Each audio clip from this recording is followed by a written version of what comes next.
Caros internautas que nos acompanham no Centro Espírita Caminho de Luz, meu nome é Carlos e estamos mais uma vez juntos para trazermos as mensagens do Refletindo com Emmanuel. Prosseguimos no livro Caminho, Verdade e Vida, pela psicografia abençoada de Chico Xavier, onde Emmanuel traz esclarecimentos sobre diversas passagens do nosso Evangelho. Hoje nós prosseguiremos no capítulo 92 e tem como título Madalena. Disse-lhe Jesus, Maria. Ela, voltando-se, disse-lhe, Mestre. João, capítulo 20, versículo 16. Dos fatos mais significativos do Evangelho, a primeira vista de Jesus na ressurreição é daqueles que convidam à meditação substanciosa e acurada. Por que razões profundas deixaria o Divino Mestre tantas figuras mais próximas de sua vida para surgir aos olhos de Madalena em primeiro lugar? Somos naturalmente compelidos a indagar por que não teria aparecido antes ao coração abnegado e amoroso que lhe servira de mãe ou aos discípulos amados. Entretanto, o gesto de Jesus é profundamente simbólico em sua essência divina. Dentre os vultos da Boa Nova, ninguém fez tanta violência a si mesmo para seguir o Salvador como a inesquecível obsidiada de Magdala. Nem mesmo morta nas sensações que operam a paralisia da alma, entretanto, bastou um encontro com Cristo para abandonar tudo e seguir-lhe os passos. Fiel até o fim, nos atos de negação de si própria e na firme resolução de tomar a cruz que lhe competia no Calvário Redentor de sua existência angustiosa. É compreensível que muitos estudantes investiguem a razão pela qual não apareceu o Mestre primeiramente a Pedro ou a João, a sua mãe ou aos amigos. Todavia, é igualmente razoável reconhecermos que, com o seu gesto inesquecível, Jesus ratificou a lição de que a sua doutrina será, para todos os aprendizes e seguidores, o código de ouro das vidas transformadas para a glória do bem. E ninguém como Maria Magdala houvera transformado a luz do Evangelho Redentor. Então, mais uma vez, Emmanuel nos traz esclarecimentos importantes sobre o Evangelho e dessa vez trazendo essa importante passagem no momento em que Jesus, após por ter passado pelo Calvário, 3 dias depois ele reaparece, no evento chamado de ressurreição, em que ele encontra Maria de Magdala, sendo ela a primeira a quem Jesus, ela lá no próximo ao túmulo de Jesus, ela percebe a aproximação de alguém que ela achava que era um jardineiro, e quando de repente Jesus se refere a ela e fala Maria, e ela voltando-se disse-lhe Mestre. E nessa passagem significativa que Emmanuel nos traz, temos 3 pontos bem interessantes para a gente poder refletir sobre esse texto.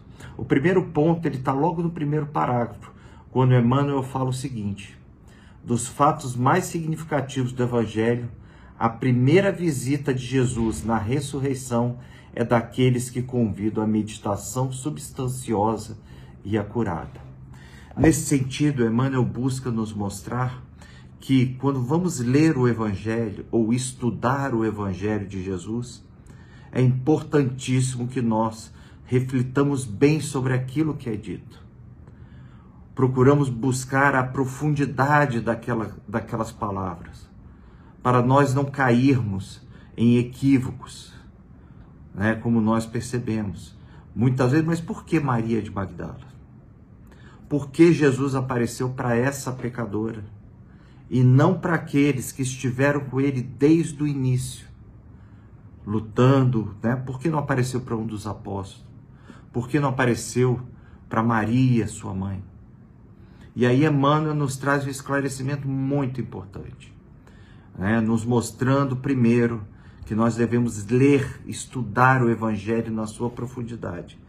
E ele prossegue, Por que efetivamente ele apareceu para Maria? E aí ele vem, o gesto de Jesus é profundamente simbólico na sua essência divina. Dentre os vultos da Boa Nova, ninguém fez tanta violência a si mesmo para seguir o Salvador como a inesquecível obsidiada de Magdala. E aí vem a segunda lição. A primeira, o estudo cauteloso e acurado e tranquilo daquilo que o Evangelho nos mostra. E segundo, ele nos mostra aqui de todas aquelas pessoas que tiveram contato direto com Jesus, Maria de Magdala foi aquela que mais lutou para vencer as suas más tendências. A transformação que ela realizou nela foi tão profunda, mas tão profunda, que quando ela teve o primeiro contato com o Mestre, ela inicia a partir dali uma transformação redentora. Transformação essa que não significa que ela deixou para trás todos os equívocos dela, ou seja, toda a necessidade de resgate. Entretanto, ela, naquela jornada que ela teve, ela se modificou profundamente. Ela renovou todos os seus conceitos de vida. Ela abraçou totalmente a causa do Mestre e seguiu o Mestre até os últimos dias dele, até o fatídico dia do Calvário. Então tanto que nós verificamos que, se formos analisar a jornada de Paulo e de Maria de Magdala, ainda assim Emmanuel coloca Maria em um nível de transformação superior ao Paulo, que já conhecia a lei, era um espírito altamente disciplinado, embora orgulhoso, e que se demorou nessa mudança efetivamente até do encontro com Cristo. E a partir daí ele fez a mudança. Mas ele já era um espírito preparado para aquela mudança. E a partir daí ele realizou o trabalho dele. Entretanto, Maria de Magdala, saindo das condições que ela possuía, ela fez uma transformação em uma vida só. Transformação que muitos de nós levamos talvez 10 existências, ela conseguiu fazer em uma vida. Uma transformação redentora, até terminar os últimos dias dela, ajudando os leprosos e morrendo de lepra, sendo resgatado como resgate e sendo recebida pelo próprio Mestre, que foi buscar Maria nos seus últimos momentos, conforme relata Humberto de Campos, no livro Boa Nova, demonstrando o esforço que aquele espírito realizou em uma vida. E é esse o convite, e acima de tudo, o terceiro fato que ligado a essa mensagem é ser uma mensagem de esperança para todos nós. Que nós mesmo nos encontramos na situação atual, ao abraçarmos o Evangelho do Cristo, ao buscarmos a compreensão profunda do seu Evangelho e principalmente ao compreendermos, fazermos as mudanças necessárias. Mudanças essas que mesmo hoje ainda, quando nós passamos a estudar o Evangelho, dentro de casa, nos centros espíritas, nós ainda hesitamos em viver o Evangelho. Porque eu também me incluo com essa dificuldade. Nós continuamos deixando o nosso orgulho, a nossa vaidade, o nosso egoísmo, que são âncoras que nos impedem a mudança.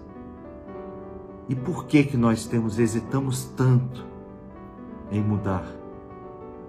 Porque nós precisamos romper com inúmeras amarras, não só dessa vida, do passado dessa vida, mas como amarras que foram sendo construídas no nosso subconsciente durante séculos de indas e vindas, e que até hoje, mesmo mais esclarecidos acerca do Evangelho, nós continuamos hesitando. E esse exemplo de Maria de Magdala nos demonstra que nós podemos e temos a capacidade de nos transformar nesta jornada ainda. realizarmos a transformação necessária para que nós possamos seguir na direção de Jesus. E ele termina aqui na mensagem dele nos trazendo, olha só, isso que é importante. Entretanto, bastou o encontro com Jesus para abandonar tudo e seguir-lhe os passos, fiel até a fim, nos atos de negação de si própria e na firme resolução de tomar a cruz que lhe competia no calvário redentor de sua existência angustiosa. Então seria necessário, e no livro Boa Nova, Humberto de Campos traz essa jornada anterior de Maria de Magdala, mostrando a profunda transformação que ela realizou nela, né? Vencendo todos, ou seja, quando falava assim, nem mesmo morta nas sensações que operam a paralisia da alma, ou seja, ela vivia aquele mundo de sensações, do materialismo, do prazer, mas ela se encontrava morta. E na medida que ela encontra Jesus e ela vive o Evangelho de Jesus junto com o Mestre, ela pôde se transformar. Não significa que todos aqueles que estiveram próximos a Jesus não se transformaram, porque se transformaram. Mas a transformação que ela precisou realizar dentro dela foi extremamente dolorosa e angustiosa, porque ela teve que negar tudo, a tudo. Coisa que nós até hoje não conseguimos fazer. Nós não compreendemos, nós não buscamos nos conhecer profundamente para começarmos a não nos negar aquilo que nós precisamos ser, mas aquilo que nós fomos. E realizar essa transformação redentora, que o Evangelho e Jesus nos convidam diariamente. E mais uma vez o Emmanuel nos mostra que é possível. Eles não dão, e essa mensagem é uma mensagem de esperança. Que mesmo depois de tudo que nós vivemos, com as nossas vicissitudes e limitações, nós ainda podemos mudar. Fazer a mudança necessária nesta jornada. E não esperarmos uma próxima, porque a doutrina espírita tem nos dado inúmeras ferramentas para realizarmos a mudança. Mas infelizmente nós ainda presos às amarras que eu falei, as âncoras do orgulho, do egoísmo, nós permanecemos parados e não conseguimos negar tudo isso que nós somos. E ele finaliza o seguinte: e ninguém como Maria de Magdala houvera transformado a luz do Evangelho Redentor. Ela realizou a transformação com base no Evangelho. E é esse o convite que Jesus nos faz diariamente, nos convidando à mudança. E a doutrina espírita nos diz os porquês da necessidade dessa mudança. Nos lembrando da lei do progresso, que nós vamos nos modificar e nós, pelo nosso livre-arbítrio, nós podemos acelerar o nosso progresso espiritual, porque as ferramentas estão aí. O Evangelho nos mostrando o caminho, a verdade e a vida, e todo o restante do Pentateuco Espírita nos mostrando as diversas ferramentas que nós temos, mas nos lembrando ainda que fora da caridade também não há salvação. Agradeço mais uma vez a paciência conosco e que Jesus, o divino médico de nossas almas, possa estar sempre presente em nossas vidas, conduzindo os nossos corações e nos auxiliando na difícil jornada de transformação. Muito obrigado, pessoal.